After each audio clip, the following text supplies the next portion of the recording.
Wonderful. Thank you. All right. Hey, we're on here and you're ready to go with your whole thing. And I'll just pop out here and pop back in a little while here at the end. Wonderful. Sounds good. Thank you so much, Roger, for getting us going.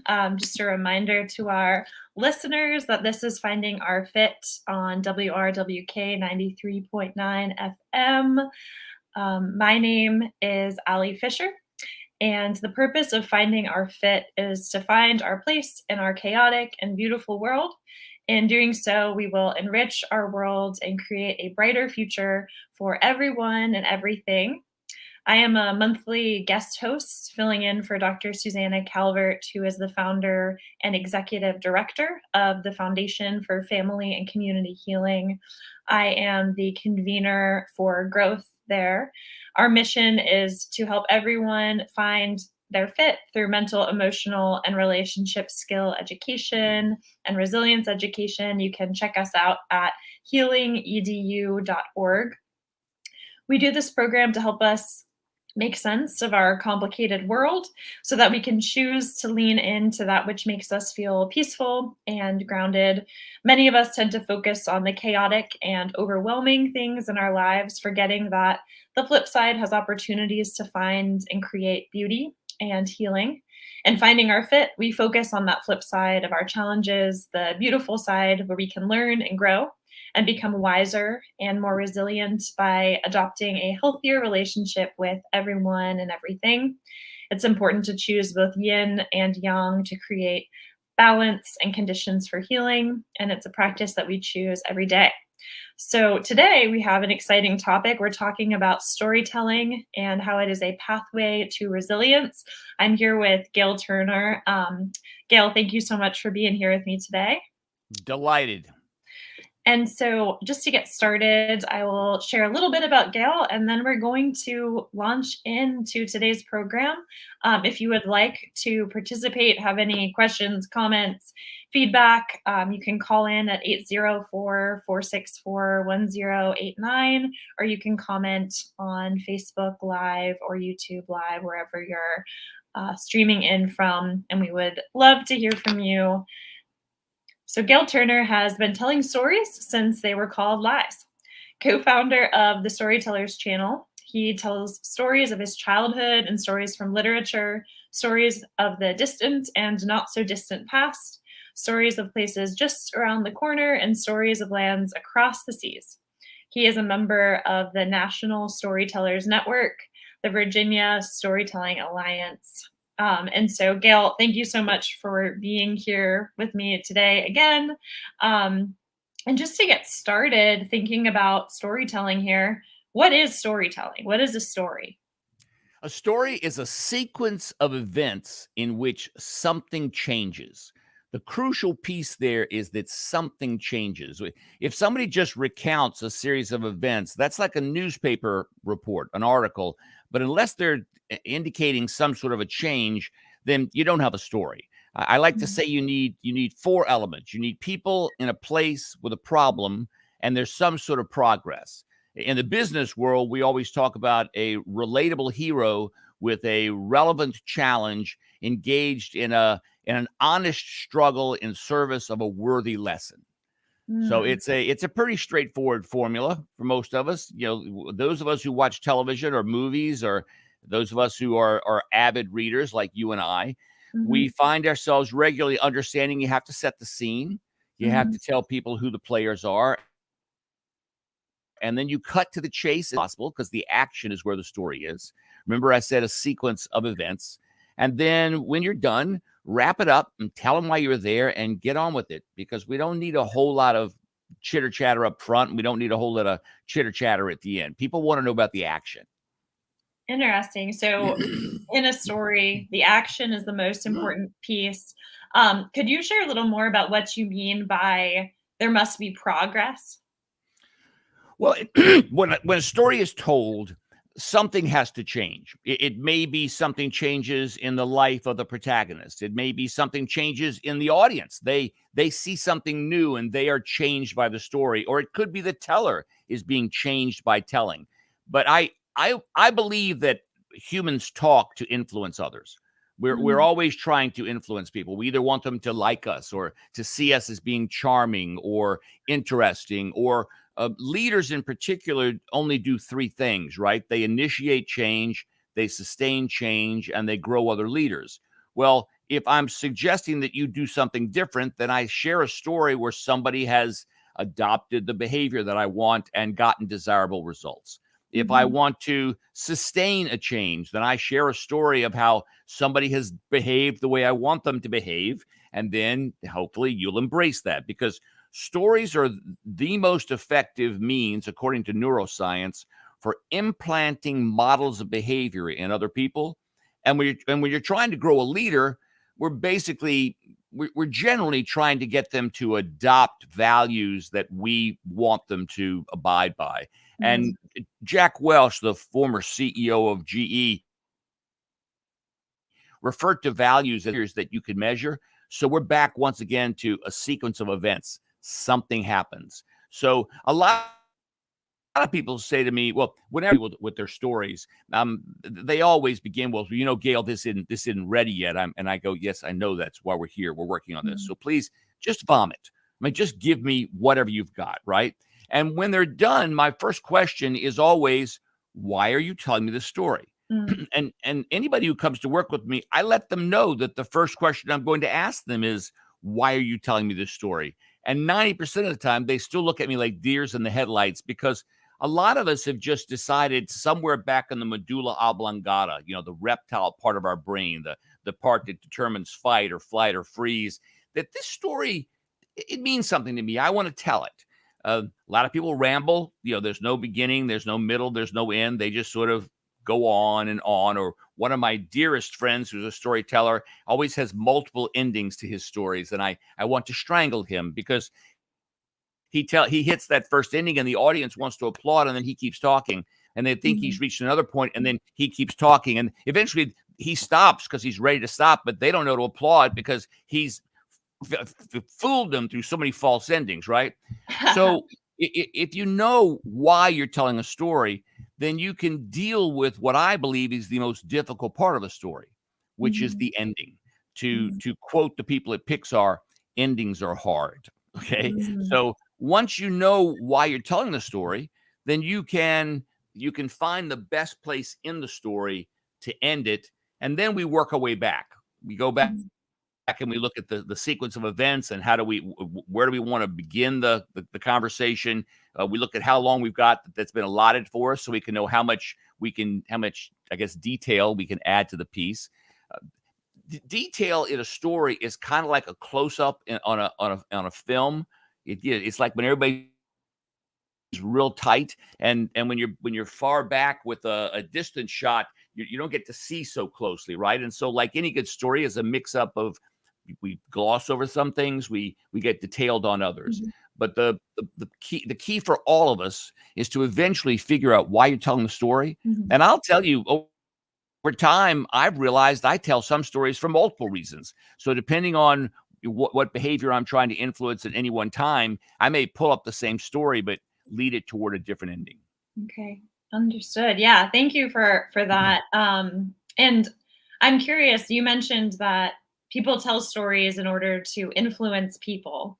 So I imagine that the answer to this next question will relate somewhat to that. But my next question for you is, why is storytelling important, and how does it help people? Like, why is this something that human beings have done since we learned how to communicate orally with each other? I am not a neuroscientist. I don't even play one on TV. Okay. But I read a fair amount about this, and I keep being told that we are storytelling animals, that we're wired to want to find the story in things. A lot of people talk about trying to find meaning in their lives. And quite frankly, I think we make meaning in our lives. Self in a situation, and there's stuff going on around us, and we try to work out a beginning, a middle, and an end. We try to find a motive for somebody. It's just the way humans work. There's an expression that stories are the currency of humanity. It's how we relate to one another. It's how we build commonality. There's another old adage that says it's very difficult to hate somebody once you've learned their story. So you mentioned resilience. We've been in a war for over 20 years, the longest war in the history of this country. And because we have a volunteer army, we have been sending our men and women back into harm's way repeatedly. I have young friends who have been in either Afghanistan or Iraq 3 and 4 times. My son-in-law was served a tour there. And the Army has done a lot of work on resilience, and there were some interesting things that they uncovered. First and foremost, the most resilient people tend to have a faith tradition. It does not matter what that faith tradition is, it's that they have a faith tradition. And as I'm sure you well know, as a seminarian, that the any organized religion is a collection of stories. Okay, as a matter of fact, as a Christian, we're called to tell the stories, right? That's sort of what our mandate is. And so another thing that they've discovered is when people know the story of their birth, it somehow helps them. If they know the stories of how their parents met, if they know stories of what their parents' childhoods were like, or what they had to deal with in their lives, and the whipped cream and the cherry on the top of the sundae is if you know stories about your grandparents. Mhm. Because I think what it does for us is it anchors us. It gives us a sense that I am part of something larger than myself. People have had to go through stuff for me to get here, and if they were able to, I ought to be able to marshal my reserves to handle whatever I'm dealing with. Mhm. There's another part of this that I tell people regularly. I've been asked why I started Storytellers channel, and I have a fancy mission statement, and I have a whole bunch of ways that I can rationalize it. But the fact was, I didn't want to lose my daddy's stories. I Mhm. grew up. My father was a raconteur. He was a world-class raconteur. Everything reminded my father of a story. And quite frankly, if I end up with a tombstone, it'll probably say that reminds me. Mm. Because whenever somebody starts talking about something, I'm able to pull from my history, because I'm not a young man anymore. I got a nice long history to pull from. And there are examples of how people have dealt with the crises or the challenges that we deal with today in the past. And Right. they could be stories that I know from my own experience, stories my dad told me, my mom told me, my uncles, or the stories that I've learned from history. I'm always blown away when people tell me they don't like history. I'm like, it's well, good history teachers tell the stories. And Mhm. my daughters used to say, well, it's just about dates. And I say, well, the only reason you need to know a date is you need to be able to say that the revolution came before the Civil War. I mean, you need to be able to put these things into some sort of a sequence so you get a cause and effect, right? Mhm. So for all of us, it makes us healthier, it Mhm. makes us stronger, and it Yeah. also strengthens the bonds of our communities when we share our stories with one another. Mhm. You may remember that Dr. King, in his I Have a Dream speech, talked about that one day he hoped that the descendants of the enslavers and the descendants of the enslaved would sit down together at the table, and they would relate to each other, not by the color of their skin, but as human beings, right? And Mhm. what do we do when we sit down and break bread together? We tell stories. Right. We talk about the things that matter to us. And so I've been trying to work with the police department, for example, because the George Floyd murder was traumatic for them as well. And then here in Richmond, as you know, we had some disturbances when we were taking down the monuments, and they suffered through that as well.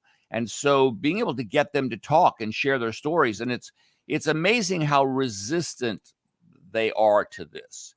I really have been the few um, police officers that I've been able to talk with, their stories have touched me deeply, but they seem to be the anomaly. My best friend is a police officer up in New York State, and I've been fortunate enough to hear his stories over the Mhm. years. The same thing with his fireman friends who were at 9/11. Telling these stories over time, they give us the opportunity to make meaning of the things that happen to us. They give us an opportunity to see the humanity in one another. And Mhm. by the way, thank you for what you're doing today, which is listening to me, because I tell people that's the nicest thing that anybody can do for anybody.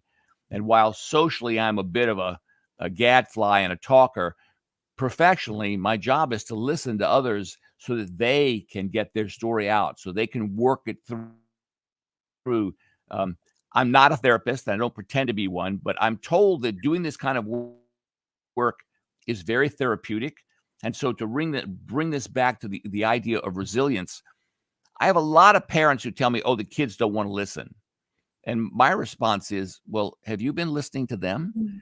Because I've found that the easiest way to get somebody to listen to you is to let them talk first. Yeah, absolutely. So true. And actually, that's relevant to the work we do at the Foundation for Family and Community Healing. We have two modules on listening available, which how to be a professional listener and hearing for healing, and the importance of deeply and authentically listening to each other in order to understand each other better. And we also have one called Race Through Storytelling that directly aligns with this work. So it sounds like, as far as the importance of storytelling in the human race is concerned, um, it allows us to connect with each other, to hear stories where others were resilient, so that we can see that within ourselves. Because I know sometimes, as I've, for example, and we'll talk about this a little more later on, but I battled Lyme disease and Rocky Mountain spotted fever and Mm. a variety of tick-borne illnesses, and it was so important for me to hear stories of other people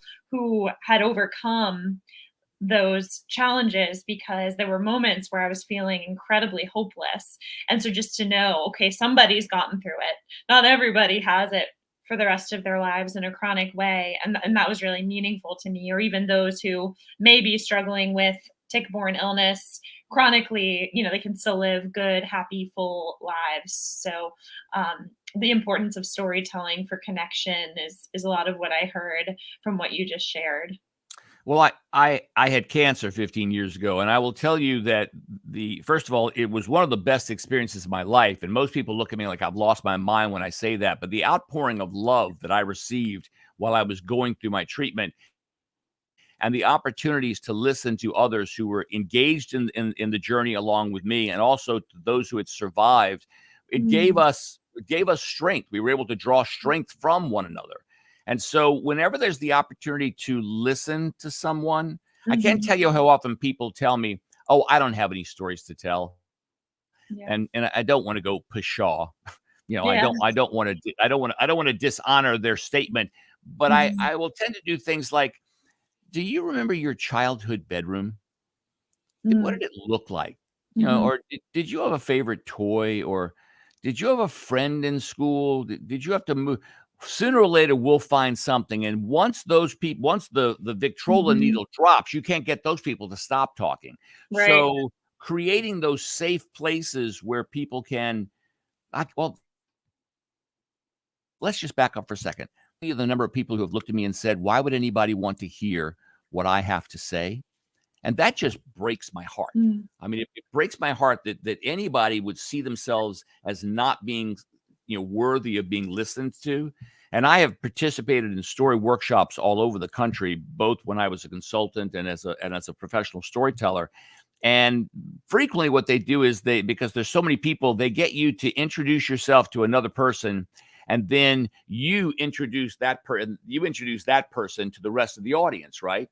Right. And people tell me all the time, you make me sound so interesting. And I'm Yeah. like, it's because you are interesting. All the Right. things that you've survived or accomplished that you just think, oh, I did that.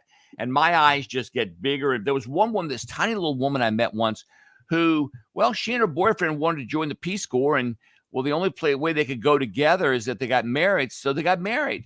And the Mhm. next thing you know, they've dropped them in the middle of some jungle in Southeast Asia with 2 duffel bags and said, see ya. Yeah. I Yeah. mean, and so for a Yeah. year there, I think it was Thailand or Burma or someplace. I guess that would be, what do they call Burma now?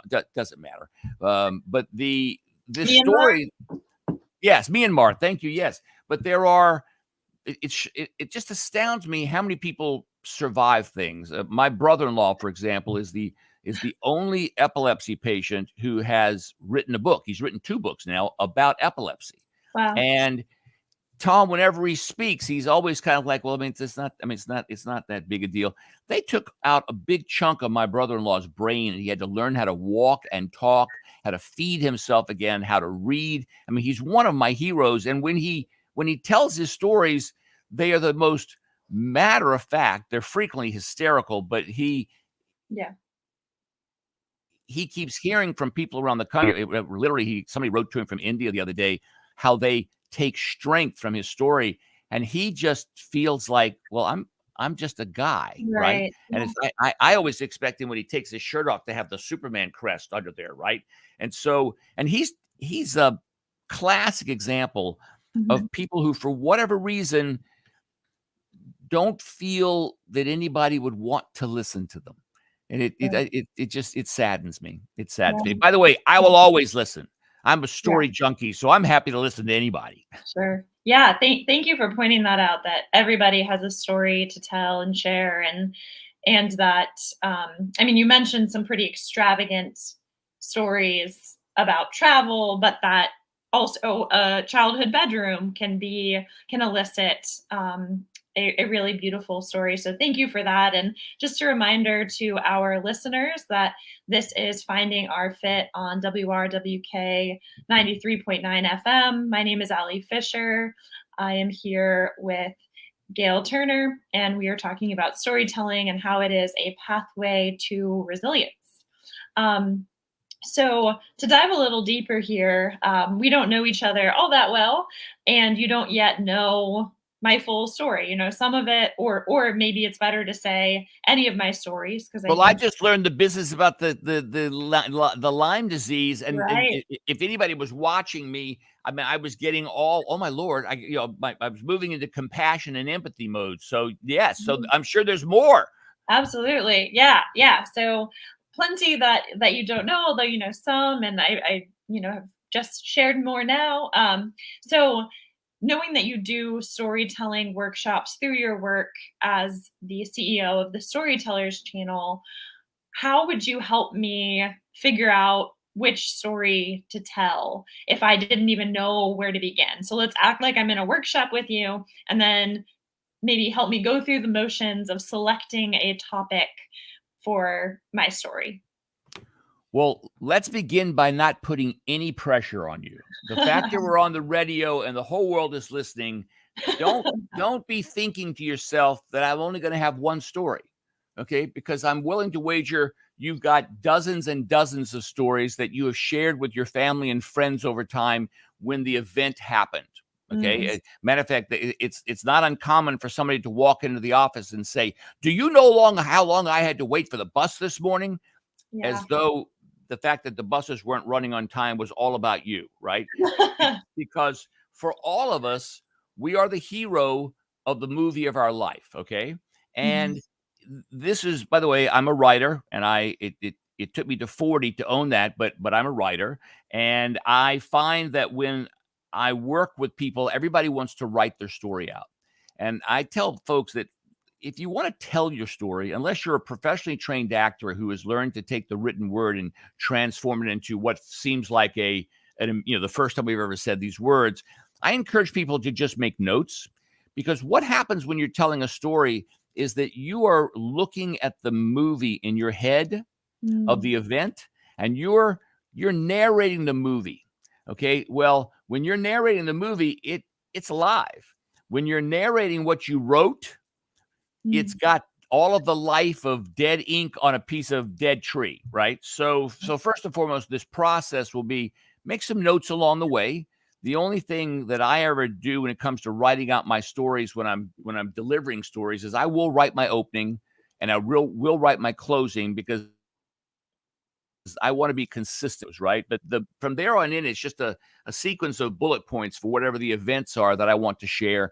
When will there be the climax and the change? And then of course, I've already said I write my ending out, right? So I really believe that at the subconscious level, you probably have a story right now. But what happens with most people when I say, "What do are you thinking about a story right now?" and they want to edit. Oh, that's Mm, not good enough. That's not good enough. That's not good enough. Whatever it is not good enough. So what I'm going to ask you right now is when I say, Allie, is there anything you're thinking about at the moment that is something that happened? If mm, you'll tell me what that is, I might be able to help you turn that into a story. Because the promise that I make to people who work in my workshops, which we normally work once a week over 4 to 6 weeks before they perform live in front of an audience and are videotaped, mhm, is that I will help you tell. If you have a story you want to tell to the people who matter to you, mm, I will help you tell it so well, they'll ask you to tell it again. Okay. mm, Because if it matters to you and you want to share it with the people who matter to you, then there's something of value in that story. And we just have to figure out how to tell it. So what's on your mind, Allie? yeah. Well, I guess given that I mentioned the struggle with tick-borne illness, and really, I've only been feeling better since April, and I Oh, was sick for heavens. over 2 years. So I think that that is something that really stands out, and it was during my time being sick that I decided to go to seminary to be a Unitarian Universalist minister, which is something that prior to feeling sick and overwhelmed and struggling to find any joy in my life, I it was just an idea, something that I might do in the future, and then it quickly became a reality during that time. So the sickness in and of itself, I think, brought out some gifts and shifts and change that have made me live more authentically as who I am. So even though it's been hard, it's also been really beautiful. And so that strikes me as a story that I would like to share. Just one of those kind of we talk about the hero's journey a lot at the Foundation for Family Community Healing. So the idea of the gifts that we find when we're at the darkest points of our lives that we then kind of hone in that dark space and then are able to bring to others. So So that, let yeah. so let's pull this in for a few details right now. Okay. 2 years ago, we'd have been still in the COVID epidemic. So when you first got sick, did you think it was COVID?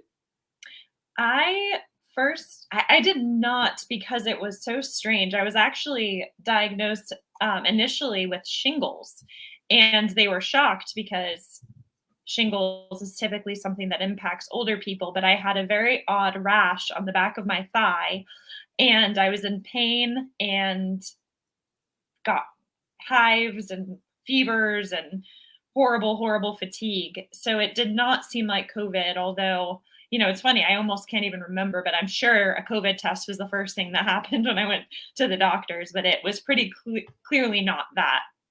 So let's back up before we went to the doctors. But when did you first start feeling bad? And did you go, "Oh my God, this needs to be seen to right now"? Or was it like, "This is an annoyance," or "This is a curiosity"? What was Mhm. the inciting incident that made you go seek help?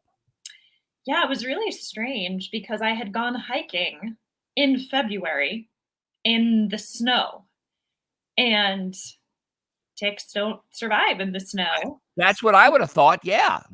So it's odd because it was the day after I went hiking, and also normally tick-borne illnesses take some time to show up. You don't get bitten by a tick and then the next day you're sick. Whereas it almost seemed like that was the case, unless somehow a tick had bitten me weeks before, maybe in January or December or something. But basically, I woke up the day after my big hike with this odd rash and pain that seemed almost like nerve pain, which is why shingles moves in like a line on your leg. So they thought, oh my gosh, it must be shingles. This is odd. And I got put on the wrong medication. So I pursued care pretty immediately. I believe I went to an urgent care on a Sunday, and I was frustrated going into the work week thinking, oh my gosh, I really don't feel well. Although it was work from home at that point, and there wasn't a whole lot of work because I was in the fundraising world at that point and the world was shut down. So thankfully, I had a lot of flexibility, but I was still very overwhelmed by the prospect of being sick and already living alone and all of those things as this was occurring, just Allie and her cats. Had you gone hiking with your friends, or had you been out there by yourself? I did. You know, it's funny. I was actually on a first date with somebody that I never saw again, but it was fun. He lived about 4 hours away, and we met up halfway and went on this pretty extensive hike in Western Virginia, um, in the mountains. All right, so we've got some events going now, right? So we're not gonna address your hook, the opening line that you use to get people's attention. We're gonna jump right at this stage of the game to the activity, right? So this could be the worst first date ever, right? Okay, so you went hiking in February in the mountains in the snow. You come back, and anybody who knew you was probably thinking that we should do, maybe have you tested for mental illness, but no, this is the sort of thing you do all the time, apparently. And so you came home, and then the next morning you woke up, and there's this discovery, right? There's this rash on the back of your leg, and it's painful, and it was sufficient that apparently you're a mature adult. Well, first of all, you're a woman, because men, we put off, oh, it'll get better, I'll be fine, I don't need anything here, right? But you sought help, so you go to an urgent care, right? And so now you're there. What was it like while the doctor's there, when they're looking at you, and they're prodding you, and they're poking you, and they're asking you all of your questions? Have you been out of the country weeks, and and have you been exposed to COVID people? I'm sure there's a whole litany of things they were asking you, right? Yeah. And so then you get to the business that they think it's shingles. Mm. And so they give you a prescription, Mhm. and you go home. Mhm. Then what? Yeah. Well, I remember being frustrated because for whatever reason, I was not really buying that it was shingles. I had done some Googling, doctor Googling to try to understand the symptoms. And I just felt like mine were not in alignment with shingles. And the doctor spent all of 15 seconds with me, looked, said, shingles, and then walked out of the room. And I had a prescription in hand to be on a steroid, I believe. And I'm hesitant to take things unless I'm sure that I'm addressing the correct situation. So I felt a little frustrated by the experience and the diagnostic process. And I did not believe that that's what was going on. But I also, took the meds and just continued to get sicker. And yeah, that went from there. So how long did that last? This business of questioning your own. First of all, you're questioning yourself. I don't think they said I paid them for this. I mean, they went to 8 years of medical school and whatnot, but this doesn't feel right to me, but I'm doing what they told me to do, and I'm feeling worse. How bad did it get, and how long did it take, and how many people did you visit before they came up with another diagnosis? Yeah. Just real quick, a reminder to our listeners that this is Finding Our Fit. My name is Allie Fisher. I am here with Gayle Turner. We're talking about storytelling and how it is a pathway to resilience. This is on WRWK 93.9 FM. And right now, Gayle is talking me through my own story and how to best convey it to others to make it interesting and to make them want to hear it again. And by the way, I'm sure everybody who's been listening is interesting, because let's face it, this is high drama. What's going on here? I mean, this stuff is deadly. So here we are. They've misdiagnosed you. You're upset, but you're still you're being a good girl and doing what the doctor told you to. Now, what's the sequence of events that go on from there? Yeah. So after that, I finished up the meds, but I was just getting sicker. My fever was getting higher. My fatigue and pain was getting worse. And I asked my best friend, who was working in healthcare in the Richmond area, if she had any suggestions of where I could get in to see a doctor, because I was relatively new to Richmond. I didn't have a PCP that I felt particularly attached to at that point, and I wanted to get in quickly. And so I found a doctor and went to go and see him. And he basically said, whenever people have a really funky, odd constellation of symptoms, I test for tick stuff. Hot dog. All right. And Right doctor, right? Hot dog. I got lucky because so that was, gosh, it was maybe about a month So it's after. March now. It's March now. Yes. Yep. And so he tested me, and I actually tested positive for both Lyme disease and Rocky Mountain spotted fever. And Rocky Mountain spotted fever, if you Google it, it's one of those on Wikipedia or whatever WebMD, maybe it lists or categorizes how rare something is, and it is like super rare. People really don't get it very often, and it is also typically, if you don't get treated within, a week or so of symptoms, it is fatal, for many. And I was very lucky that I had had it for so long and wasn't even hospitalized. I was not feeling well, but I was overall doing okay enough to not feel like I needed to go to an emergency room. And so I found out that I had, Rocky Mountain spotted fever and Lyme, and I was put on a month of doxycycline, which is a brutal, brutal thing to take. And then that kind of began the journey that had some twists and turns in it after that. Okay, so this is where the snake bite cure is as bad or worse than the snake bite, but let's not ignore these twists and turns. So what are these twists and turns that happen after that? Yeah, so I took the doxycycline. That helped for the Rocky Mountain spotted fever, and that was gone. I tested negative, it's fine. Lyme disease is really confusing. What the CDC calls a positive Lyme test is not the same as what a lot of tick experts will say. And so, even though by the CDC standards, I no longer had Lyme, I was still symptomatic. But most infectious disease doctors were not in agreement that I still had Lyme, even though I was symptomatic. And so I got all sorts of other tests, which were all negative. Maybe it was lupus, maybe it was something else. And then I ended up seeing a holistic doctor who did both, the supplements and the kind of, for lack of a better term, woo-woo stuff in tandem with antibiotics. And, it's important for me to do things that are backed by research. And so it was all things that were well researched, however, not things that maybe a traditional doctor would do if I were to go to infectious disease, but rather a holistic doctor would do those things. So a lot of supplements and a lot of antibiotics for a good stretch of maybe 6 or 8 months. Okay, so now we're February. We're at Halloween. We're coming up on Thanksgiving. We're coming up on that time of year when everything's supposed to be hunky-dory and lovely, and you're just exhausted? Yeah, I was really struggling. I think for me, the work that I do, the energy that I bring, my connection to people is incredibly important to me. I'm an extrovert. I get energy from being around the people that I love, or strangers, and making strangers people that I love.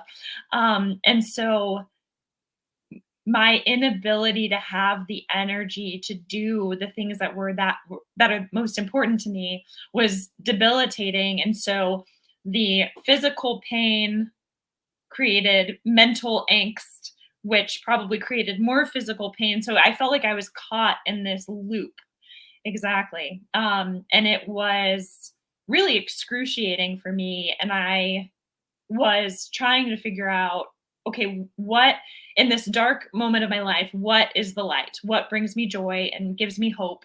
And that's when the seminary shift occurred, and I left a job that I was in for my current job and made some big life changes.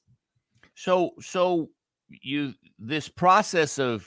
this analytical process of looking at your life. I'm one of those people who loves the old Aristotle quote, "The unexamined life is not worth living," right? And so often our stories are the way of talking about what's going on in our life. So what made you start? I mean, you're exhausted, right? You're whipped. You're in pain. Did you still have the rash? Did the rash go away, or you still had the discomfort of that, plus the pain, plus you're exhausted, plus there's, even though it turns out they were right, but other doctors didn't think this was right. So there's still a question out there that maybe they're not doing the right thing. And am I knocking at death's door, right? So it's one of those serious moments in life. what was the process you went through to look at your life? I mean, the idea that you went, how do I find the light here? That's a very interesting Mm, turn of events or a choice to make. mm. Where does that come from? Yeah. I think to me, sometimes, I'm a big believer in post-traumatic growth, and that when we as humans go through some of the most horrific events of our lives, it forces us, as you mentioned with the Aristotle quote, we've got to examine things. We've got to figure out what the heck is going on, how we're going to get through what we're experiencing, and how to nourish ourselves during times that are just really dark. And so I was finding that any amount that I could focus on things like spirituality and my connection to nature, really, short walks with lots of rests, pauses for meditation, like going outside and taking a deep breath was one of the main things that helped me get through the pain and exhaustion of everything that I was going through. And so I was thinking, okay, how do I get more of this? The job that I was in fundraising was not providing that. I was not able to be outside. I was not able to take a lot of pauses. Fundraising is somewhat demanding in the sense that you've got to get up and give presentations in front of people. And although I liked connecting with people, it just didn't feel, I guess, as authentically me as what I was hoping to do in the world. And I also realized that having conversations and leveling with people and sharing the pain that I was feeling and the frustration and the loneliness, it helped me connect with others in a way that was meaningful. And my vulnerability, it felt like that created space for others to be vulnerable. And so I thought, how can I be in a role where I can be vulnerable all the time, connect with others, support them in being vulnerable, and figure out what all of these things in our lives mean?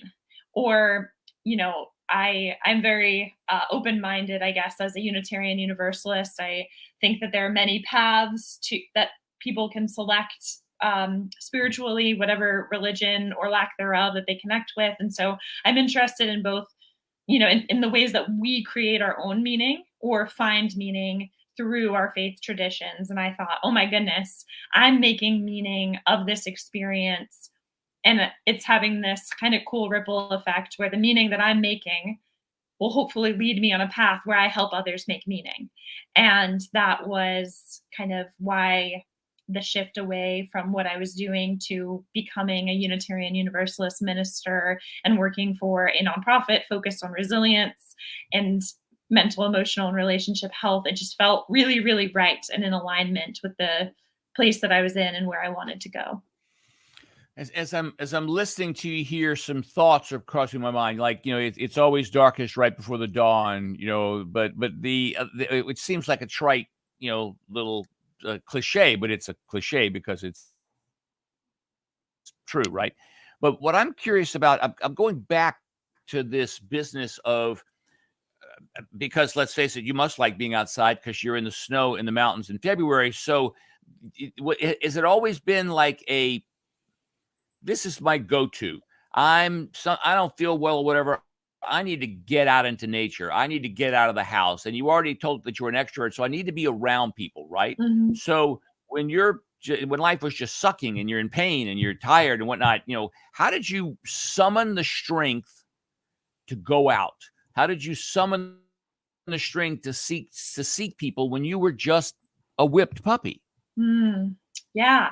I think it became like either I can be exhausted inside, and being inside for me, especially when it's a beautiful day outside, it feels dark. It feels dirty and cramped, and there's not enough air, and I need to get out. And so it was like, get out there. You can sit, you can lie down.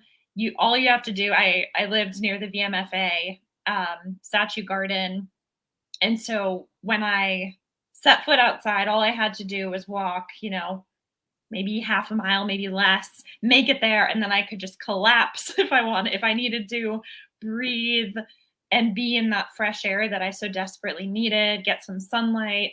So it became like, this maybe sounds dramatic, but it almost felt like it was necessary for my survival. Like I wouldn't have made it if I was inside all the time with my sickness, with my sadness, with my loneliness of COVID and being sick and not being able to see people.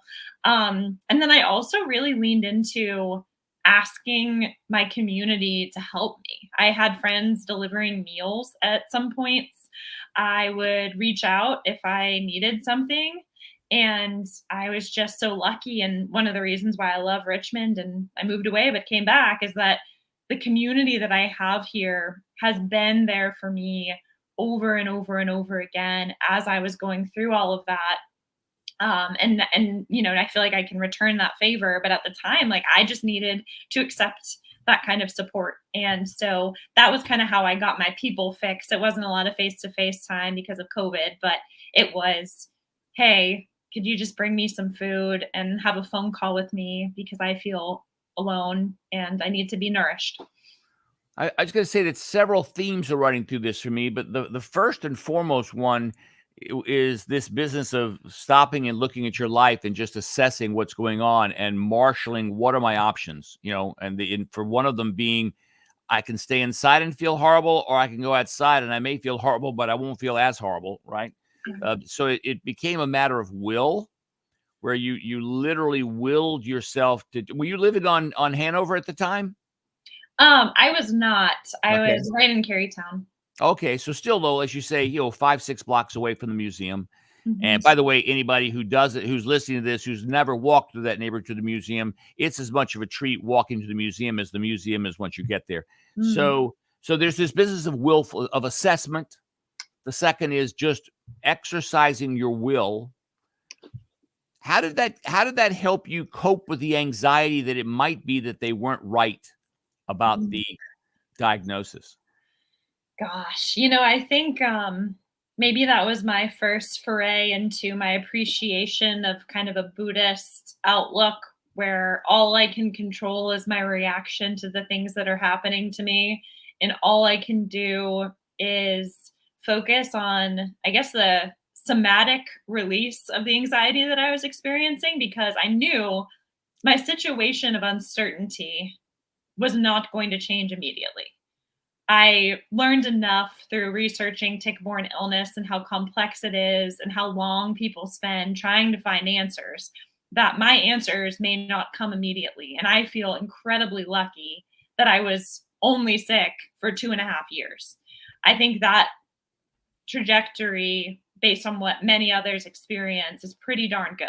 And I feel phenomenal now. So I think it was really about, okay, I'm going to have to just every day advocate for myself, every day figure out if there's a new doctor I should see, if assess how I'm feeling, take notes. And all I can control as I go throughout this process is if I can kind of detach myself from the process of wondering and having obsessive thoughts over what's next, what's going to happen, and just kind of ride the waves and find that light.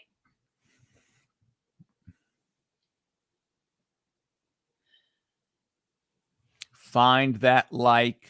There's a point light. I thought you said find that, and I thought you were using like and going to give me a simile. Sorry about that. Okay, find that light. Okay, thank you. So I just looked at the clock. We got 13 minutes left, right? Yeah. And so we need to start wrapping up today's process. If you were working with me, we would say, okay, this week you've gone through, go back and decide what the sequence of events are. And all I ask you to do is tell the story out loud at least once a day, which apparently is a very difficult thing for people to do because they want to run it through their head. But when you're running it through your head, all the edits work perfectly. When you open your mouth, things fall apart, right? So that's we work our way through and we discover by saying it out loud. So from listening to yourself right now, have you come to any idea of why you'd be telling somebody this story? Because I've had 3 ideas of what this story could be used for, but have you come up with any idea of why you would Mhm. tell somebody this story other than just to elicit their sympathy and go, "Oh, you poor thing," you know? Well, that's all I want is Mm. pity. No, I think what I would Stop 1 second. yeah. Did you pity yourself during this process? Oh, I had some pity party moments for Okay. sure. And how did Um, you overcome those? We back to Will again? um, I think just that this is life. This is where, like, there's pity doesn't help. Pity doesn't make me feel better, and so there's no point in getting stuck. Wallowing. Yeah. Um, Okay. yeah. All right. So I'm sorry I Mhm. stopped you, but I That's thought I thought we might mine something there, but go ahead. yeah. So why would you tell this story? I think ultimately it I would hope that others would hear of my shift in total kind of shift in my life's trajectory. And that came from a really dark thing that there's kind of beauty that comes out of some of the darkest moments in our lives, and that it I think it is our duty to look for that, because if one person can find light from a dark place, then others can model that. And we're in a dark world. Like, there it's tough out there. And so our kind of mining of those experiences, I think if we individually do that work and try to find a better place for ourselves and make decisions that get us there, knowing that there's a lot of factors like the privilege that I have to be able to make decisions and make a career shift and all of that. But just that mining those dark places for the light, for the gifts. And then if we all did that, like took our most horrific experiences and found something beautiful and life changing within them, and it helped us realign with our life's purpose, that to me, I think, is what I would hope others would hear from it. I'm not trying to be hyperbolic here, but are you familiar with Viktor Frankl's Man's Search for Meaning? He was a psychologist who was in the Nazi death camps, and he talked about how seeing the sun break through a cloud and illuminate a small violet that had managed to survive in the middle of all of this death and horror gave him a moment of he was washed over with a moment of joy. And so the Mm. idea that whatever you feed is what will that's what will win out in the conversation. So even in this dark world, finding that moment of joy outside, that finding the things that did nurture you so that you had the strength to continue to fight, right? So I would like, here's the homework that I would give you Okay. if we were to come back together in a week. I'd say this week I just want you to think about what those sequence of events were, okay? And let us think about why we're telling this story. Okay, that's going to let us decide where to end. Now, maybe the ending of this story was when you made the decision you were going to go to seminary. Yeah. Okay, and that might be, it was as Yogi Berra said, when you come to a fork in the road, take it. You found yourself at a place, and it was time to take the road less traveled, so to speak, right? Mm. So I don't know about our listeners, but I've been completely engaged the whole time because this was a high stakes story. The good news is we're at the other end. Okay. Mm. So, I when I tell some of my story, I say, I'm sorry, this is a spoiler alert, but I didn't die, just so that they won't get all upset. But this was life and death. This was questioning yourself.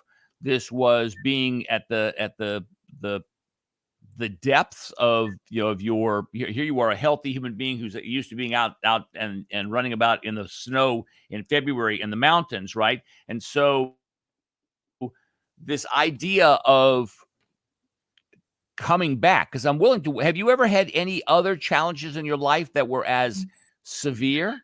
My health journey of getting rare diseases is extensive, and maybe there's a whole story there. I won't Oh get too much.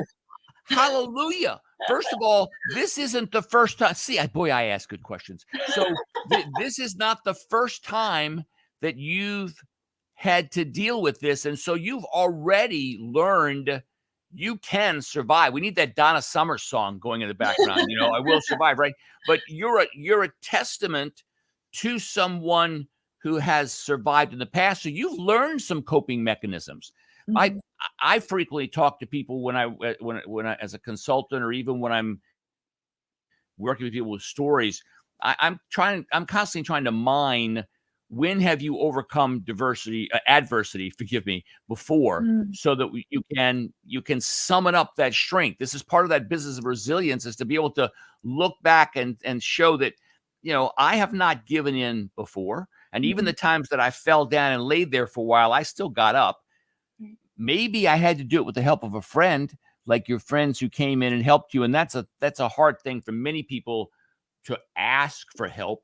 I was particularly moved by the fact that you had a close enough relationship, because I had a friend who died recently who was so resistant right up to the end to ask for help. And it so saddened us that even there, she was such a iron-willed individual, and she was going to do it herself. And I hope she and the Lord are happy together now. But this is another piece of your story that I think we could weave in terms of, for all of us, you can't even get through middle school these days without having, dealt with some sort of trauma, with Oh yeah. nothing else, just bullying or teasing, or you didn't wear the right clothes today, whatever. But that hurts. That hurts. Like the physical pain and the emotional pain are equally devastating. So I think as you look through this, settle on where you're going with this story. And the next time, and every day, just tell it.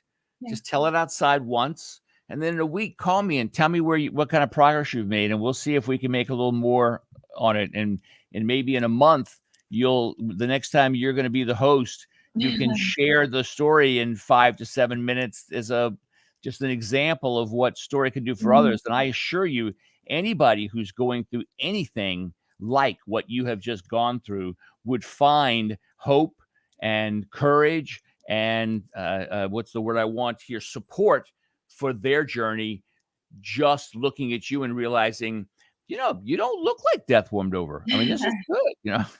Yeah, yeah, wow. Well, Gail, thank you so much for holding space for this story and kind of guiding me through the process of figuring out how to tell my story in a way that will be most meaningful to others and elicit um, hopefully the goal of storytelling, which is to influence people, hopefully in a positive way.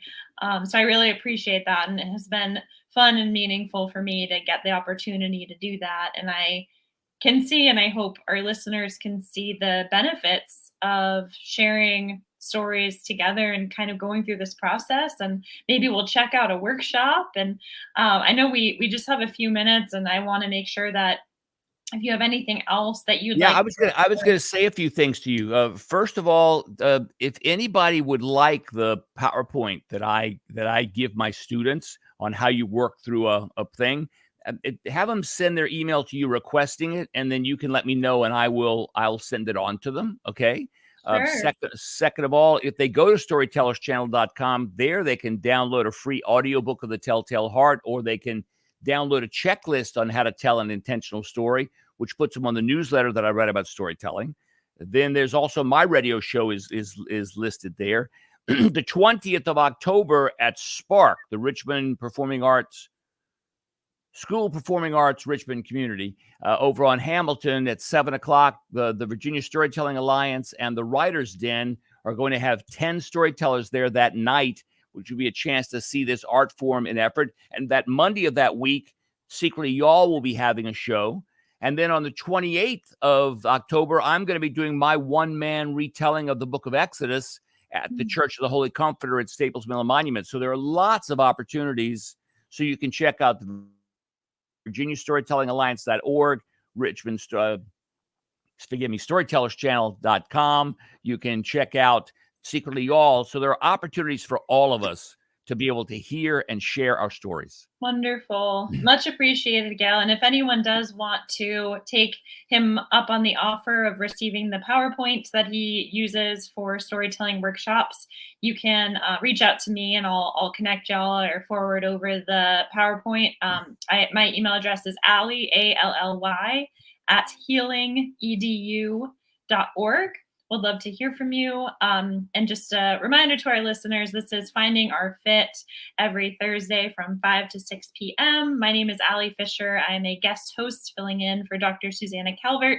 And we talked today about storytelling, a pathway to resilience. And thank you, Gayle, for giving me the opportunity to be vulnerable on the radio and share my story, and for bringing so much wisdom and storytelling crafting expertise here. And thank you so much also, Roger, for being here to make sure that all is smooth on the air. So looking forward to folks tuning in next week again, Thursday, 5 to 6 p.m. Eastern, for Finding Our Fit. Thanks, It was an honor.